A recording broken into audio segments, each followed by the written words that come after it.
Okay, I'm going to talk today about making plurals in English. The really simple answer, like under 30 seconds, if you're not really worried about grammar, would be just stick an S on the end and then learn the exceptions as you go. So if you're someone not worried about grammar, do that. But if you're wanting patterns, keep listening.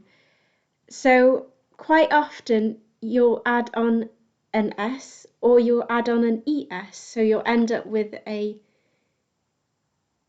is sound at the end. So an example is which, witches, or dish, dishes. So these ones end in a consonant, or kiss, kisses.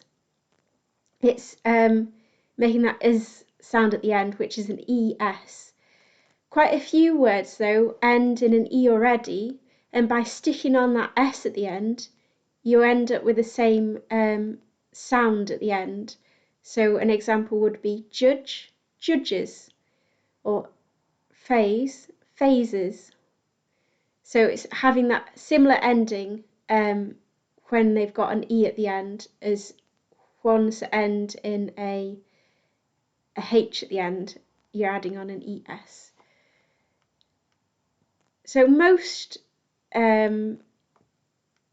plurals, you add on an S or an ES, and that's the sound that you're going for. But some of them end in an O. So hero, potato, volcano. And you are adding an ES, but it ends up with a slightly different sound, I would say. So heroes, sort of more of a Z to it.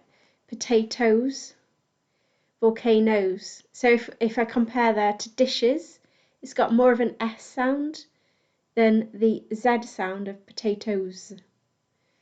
Now that adding an ES only happens to words ending in O that are adopted into English.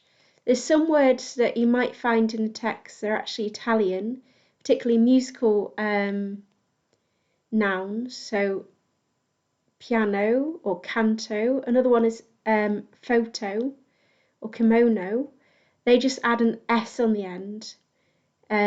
Quite often it seems to be in English that you'll follow the original rule of pluralization in the other language. So but even English speakers may not know how to pluralize some words.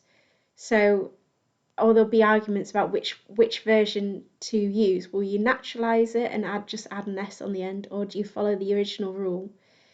So you might find in more proper uses, they'll try and use the original way of pluralizing it.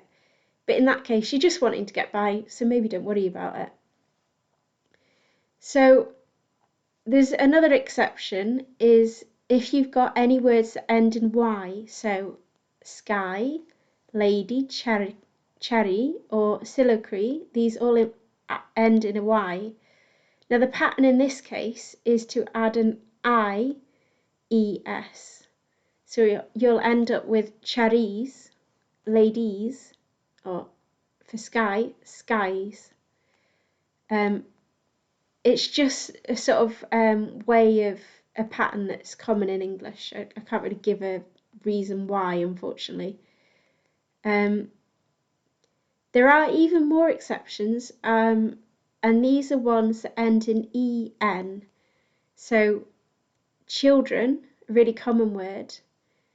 The singular of that is child, and that comes from German, and a lot of these en words are actually Old English, and it's following the German pattern, I think, of pluralizing. So you'll end up with an E sound in the middle of the word. So ox, oxen, child, children, and a more unusual word for a group of people who are going to church or part of the Masonic sort of organisation is brethren, and that's a plural used for people going to that sort of meeting up. Some words end in an F, and it like calf, leaf, knife, lives, it has an F sound at the end. These ones, you take the F away, you put a V in its place, and then you put ES. So calf becomes calves, leaf becomes leaves, knife becomes knives, life becomes lives. And sort of the final rule is anything that ends in an X. So index, which you might have in a library, or matrix, you might have a mathematical one.